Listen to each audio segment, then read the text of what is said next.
سمجھتے ہیں پاکستان میں جمہوری نظام ہونا چاہیے. اس جمہوری نظام کو مستحکم کرنے کے لیے بہت ضروری ہے کہ جو ووٹ ڈال کر ممبر جس کو بھیجتا ہے ایک اسمبلی کے اندر پاکستان کا ووٹر، اس کے ووٹ کے اندر امانت میں خیانت نہ ہو. تو یہ تو ہم اب کرنے جا رہے ہیں. دوسری چیز جی کہ کل چیئرمین تحریک انصاف اور وزیر اعظم پاکستان عمران خان نے پارلیمانی بورڈ کا، مرکزی پارلیمانی بورڈ جو ہے تحریک انصاف کا، اس کی میٹنگ کال کر لی ہے اور انشاءاللہ تعالیٰ کل اس کا اجلاس ہوگا اور ہم جو ٹکٹ ایلوکیشن کا پروسیس ہے اس کو شروع کرنے کے لیے جا رہے ہیں، کیونکہ 90 دن تھے، اب تو شاید 89 دن رہ گئے ہیں اگلے الیکشن کے اندر. تو اس لیے جلد از جلد جو ہے وہ متحرک کرنا چاہتے ہیں. ہم تمام پارٹی کو اور ذمہ داریاں لگانا چاہتے ہیں تاکہ وہ سب لوگ جنہوں نے تحریک انصاف کے نام پر ٹکٹ پہ الیکشن لڑنا ہے وہ اپنی تیاری شروع کر سکیں اور میدان کے اندر جا سکیں. میں اس کے ساتھ ساتھ یہ بھی کہوں گا کہ یہ جو موجودہ صورتحال ہے، بڑے آئین کے ہمیں کوئی درس بھی دیے جا رہے ہیں. پتہ نہیں کون سی آئین کی شک ہے کہ جس کے اندر یہ لکھا ہوا ہے کہ آپ پیسے دے کر، وہ بھی حرام کا پیسہ استعمال کر کے لوگوں کی ذمہ داریاں، لوگوں کی وفاداریاں خرید کر سکتے ہیں. یہ اب تو صرف ہماری کہنے کی بات نہیں، پہلے ہم نے آپ کو بتایا تھا کہ ہمارے ایم این ایز براہ راست ہمیں آ کر بتا رہے ہیں کہ کس نے کتنے پیسے کی آفر کی، کب کی. اب تو وہ کم سے کم ایک اینکر کی تو ہم نے دیکھی ہے ٹویٹ، جس میں ان کو ایک تحریک انصاف کی خاتون رکن جو منحرف ہو گئی ہیں، انہوں نے کہا کہ ہاں یہ سب باتیں تو آپ ٹھیک کر رہے ہیں لیکن 23 کروڑ روپے سے زندگی میری بڑی اچھی گزرے گی. تو آئین کی تو دھجیاں اڑائی جا چکی ہیں. اس کے علاوہ جس طریقے سے ہم نے دیکھا ہے براہ راست ہمیں باہر سے سیاسی مداخلت پاکستان کے اندر نظر آتی ہے، وہ ظاہر ہے کسی طریقے سے بھی آئین اس کی اجازت نہیں دیتا. تو یہ جو صورتحال اب پیدا ہو گئی ہے، میں آپ کو بتاؤں، یہ میں ذاتی طور پہ بھی یہ واقعی میں سمجھتا ہوں ایک پاکستان کی شہری اگر میں نکل جاؤں اس وقت تحریک انصاف کے سیکرٹری جنرل کی حیثیت سے اور میں ایک عام پاکستانی شہری کی طرف سے بھی دیکھوں تو میرے خیال میں اس وقت سوائے ایک فریش الیکشن کے عوام کے پاس جایا جائے، پاکستان کے عوام کو فیصلہ کرنے دیں.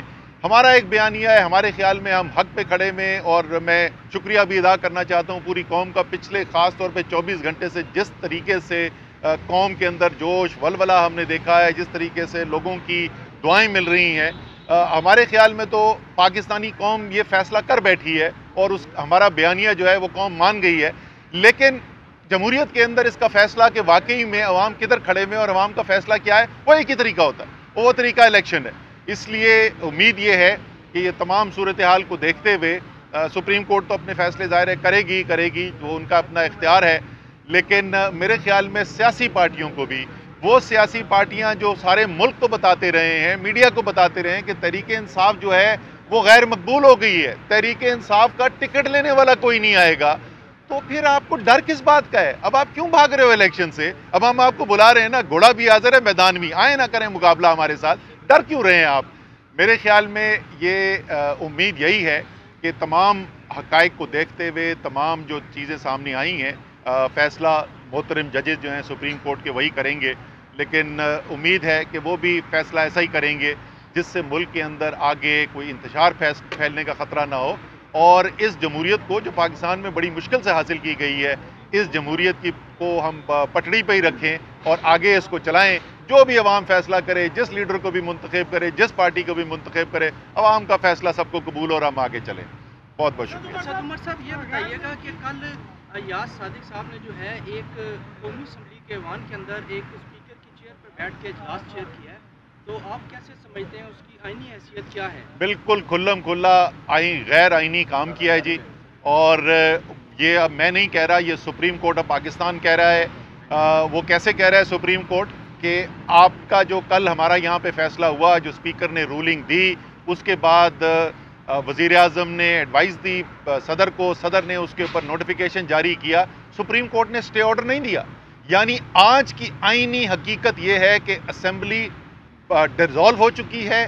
آج کی آئینی حیثیت یہ ہے کہ ایاز صادق صاحب یا واقعی جتنے لوگ بھی ادھر ہال میں بیٹھے ہوئے تھے وہ اس وقت اسمبلی کا حصہ نہیں ہے. وہ میری طرح اور عامر کیانی کی طرح سابقہ ممبر قومی اسمبلی ہیں، اس وقت ہم نہیں ہیں.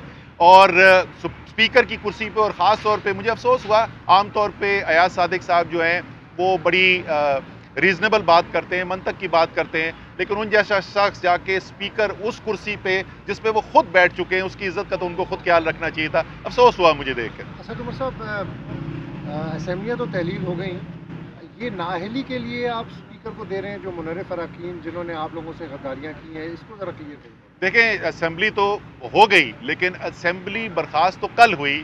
ہمارا ماننا یہ ہے اور ہمارے پاس شواہد موجود ہیں، جو شواہد میڈیا دکھا چکا ہے سارے پاکستان کو. ہم نے دیکھا کہ کس طریقے سے ویڈیو پہ پیغامات دیے گئے، ہم نے دیکھا کہ کس طریقے سے سندھ ہاؤس کے اندر بند کر کے ان کو بٹھایا گیا، ہم نے دیکھا اس کے بعد ڈنر پہ کون کھڑا ہوا. تو یہ تمام سبسٹینٹیو ایکشنز انگریزی میں کہتے ہیں، یعنی ٹھوس اقدامات جو انہوں نے لیے.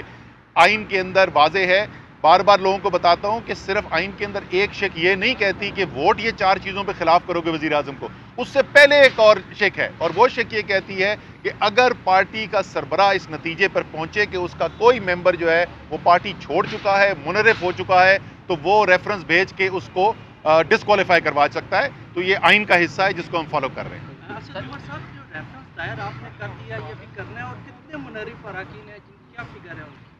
20 لوگ ہیں جن کے خلاف اس وقت یہ ڈسکوالیفیکیشن کی ریفرنس فائل کی جا رہی ہے، اور انشاءاللہ تعالی امید یہی ہے